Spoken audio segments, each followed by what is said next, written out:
Yo, what's up? It's your boy XcaliberZero, the producer you can grow with. Today, I'm going to be showing you how to make an Instagram beat video. It's no secret right now in 2019, going into 2020, you need to be making content if you are in music or a creative in general. I think it's super important to be posting your content out there. You got to give the people something to watch and be entertained by. So I'm going to show you how to do these quick, easy, 30-second little beat videos. I will give you my process of how I do it. One of the most important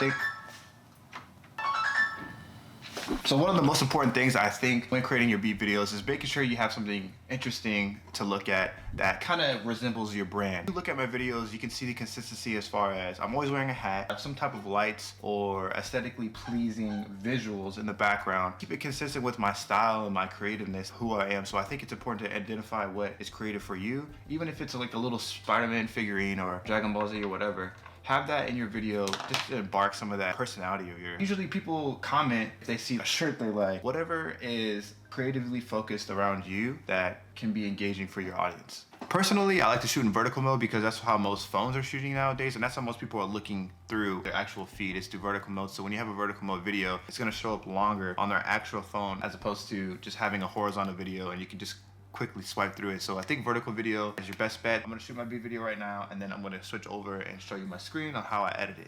Now I'm gonna show you the workflow that I do when I actually edit the videos. I actually use Adobe Premiere Pro, but you can use anything. I used to use iMovie as well. I'm gonna show you real quick, if you guys do use Adobe Premiere Pro, how you can change your settings to vertical. You need to go into sequence and the sequence settings and then turn your frame size to 1080 by 1350.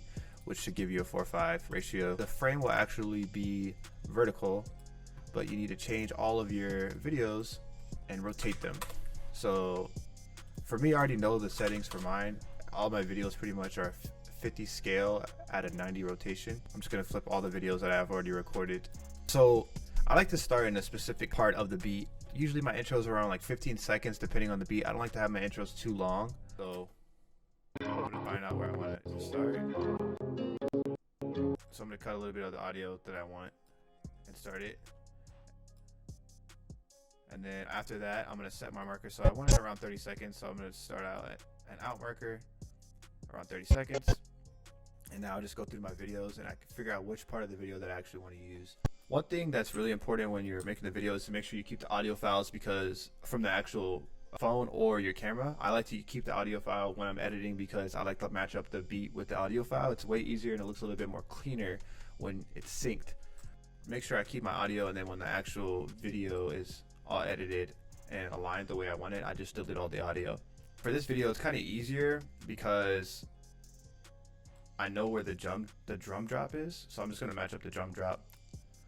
Why is that so hard to say? Drum drop with the actual audio file. And it's pretty lined up. I don't need it perfect. I just want it at least close. And I want to line up the other ones as well. That way, if I make cuts to this video, I don't have to worry about trying to line up each piece how I want it. I just have all the video lined up perfectly, so when the actual song is playing, the video lines up and I don't have to, I can just cut for where I want it.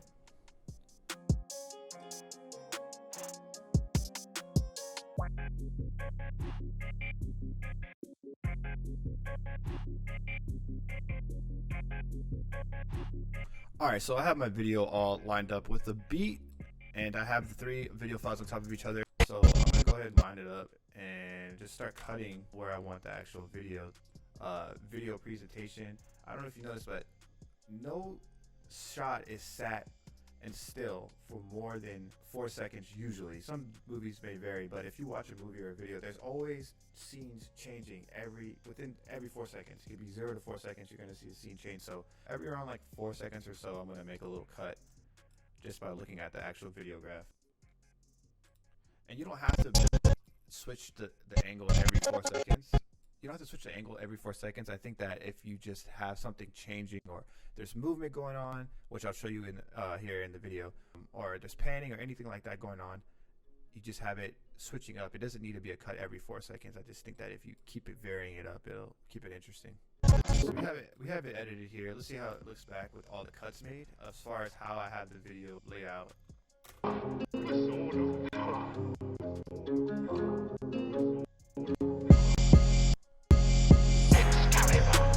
So this first one doesn't really switch up too much. and I want that to switch. So I'm going to do a flip here. I'm just going to use an effect in Premiere Pro called flip. I use this a lot. And then on the first beat right here, it hits pretty hard, so I want like a little visual effect. So I'm just going to make a little cut. I'm going to bring up the video by hitting Alt. You hit Alt, you click the video and drag it up. It copies it or duplicates it. You just want to duplicate the video. You come over here to your settings and you turn the opacity down and you mess with the scale a little bit on this hit. And you don't need it to have it too long. Just a couple frames will be fine. That way it just looks like it's zooming in. Make sure you're using the audio to your advantage when you're editing it. When there's little ticks or clicks or snares or kicks or hi-hats or whatever going on, I like to make sure the video varies with the beat. So I have a little rim shot that's hitting. That's going clack clack. So I'm gonna make a zoom in and zoom out every time that little hit. So I can tell that hits right here from the transit of the audio file. So I cut the part of it, and I'm gonna have the second part of it zoom in real quick. I'm gonna keep making the little rim shot clicks, and this one's gonna change. So I'm gonna add a little flip to it here. That way it changes. And I'm going to scale it in a little bit and move it to the side just to give it a little bit of a change, keeping the visual. All right, so when you're editing, you just want to go through the beat and just keep making little edits for what you want. Like, you can add different things like hits and stuff like that to make it a little bit more interesting. Just make sure you're using the scale and the anchor and turning your opacity down and taking off this automation, the keyframe automations.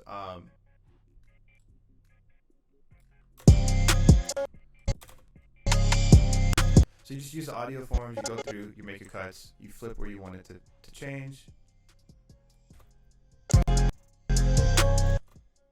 And another thing that will keep your videos a little bit interesting is using zoom. So scaling in and zooming in and panning the video. So the way you can do that is using the keyframes here. And what I do is I just go to the beginning of the clip, I turn on the scale, and then I turn on the anchor point. I hit these little dots right here, turn up the scale, and just to have the video have a little bit of movement, I move the anchor points.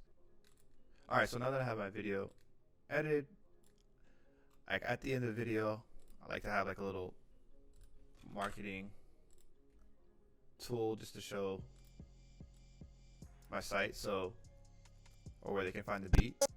I turn on the opacity so it's dark, and I just throw in like a little lower thirds here. If you're looking for different like super sick marketing templates, I would definitely recommend going to Envato Elements. I use Envato Elements for their preset packs. They have a lot of preset packs for people who are not super savvy on using graphics design or video design or anything like that.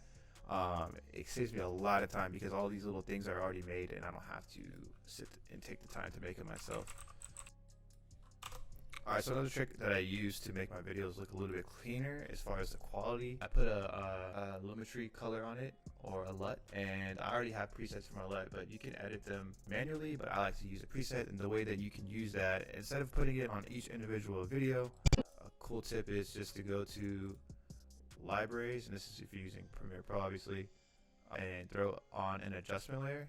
So I'm just going to use a new item, adjustment layer, and I'm going to drag that adjustment layer. You want it on top of your videos, but so you go ahead and throw that adjustment layer on top, you extend it to the whole video, and you go through your lumetri colors, and I'm just going to use a preset that I like, that I use on all my videos because it looks clean. Just gives it a different emotion. I don't know, it just looks different. So that's pretty much how I edit my videos. It's just a couple little flips, little zoom in, zoom outs, cuts pretty frequently. That way it's keeping the video entertaining. It's a quick way to get your videos out there. So if you have any questions, please feel free to hit me up. Also, I'm giving away a free MIDI keyboard right now. It ends October 29th or 30th, I think. It ends at the end of the month, so if you see this after that, feel free to follow me on Instagram because I'm always going to be doing these little contests and giveaways to help out with the community. So you can definitely keep yourself updated if you follow me at XcaliberZero. Please make sure to subscribe. If you have any questions, feel free to hit me up. My email is in the description, and let's work.